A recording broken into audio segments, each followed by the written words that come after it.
তারা নৌকায় ওঠার পর ঝড়ের গতিবেগ আরো বেড়ে গেল। আগে বলেছিলাম এ সময়ে না আসতে, তবুও কোনো কথাই শুনলে না তুমি।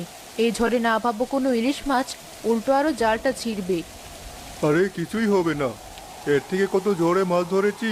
তুমি শুধু ছাতাটা ঠিকভাবে ধরে রাখো। কিভাবে ধরবো ছাতা? এই ঝড় তো ছাতা সহ আমাকে উড়িয়ে নিয়ে যাচ্ছে প্রায়। আচ্ছা আচ্ছা, তুমি ব্যস্ত হও না, একটু সময় দাও শুধু আমাকে।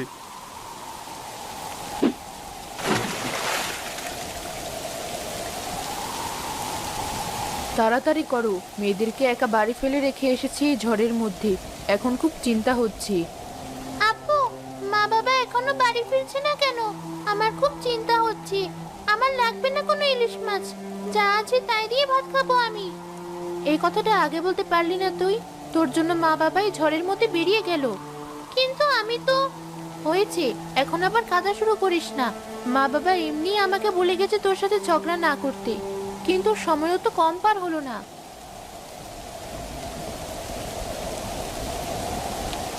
এই তো বড় বড় দুটো ইলিশ ধরা পড়েছে জালে, দেখেছো?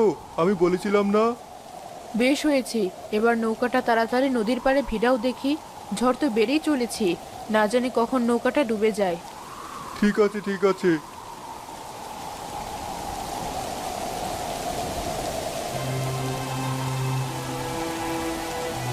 না, আমার আর বসে থাকতে ভালো লাগছে না। তন্নি, তুই এখানে থাক, আমি একটু নদীর পাড়ে গিয়ে দেখে আসি মা বাবা এত দেরি করছে কেন, কোনো সমস্যা হলো কিনা। আচ্ছা আপু, তুইও আবার মা বাবার মতো দেরি করিস না, তাড়াতাড়ি ফিরে আসিস। ঠিক আছে, তুই সাবধানে থাকিস।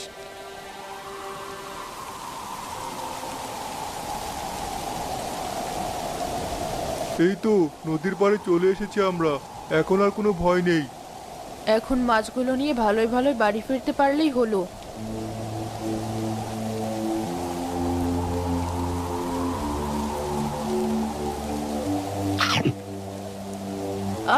আমার পা টেনে ধরেছে কি যেন।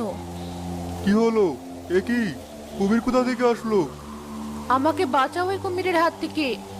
তুমি একটু অপেক্ষা করো, আমি এখনই বড় একটা লাঠি নিয়ে আসছি এই কুমিরটাকে মারার জন্য। তাড়াতাড়ি করো, এই কুমিরটা আমার পা ছিঁড়ে ফেললো, ও আমাকে টেনে নদীতে নিয়ে যাচ্ছে। না, আমি কিছুতে তোমাকে নিয়ে যেতে দেবো না। এই নাও আমার হাত, তুমি আমার হাত ধরে থাকো, ছেড়ে দিও না।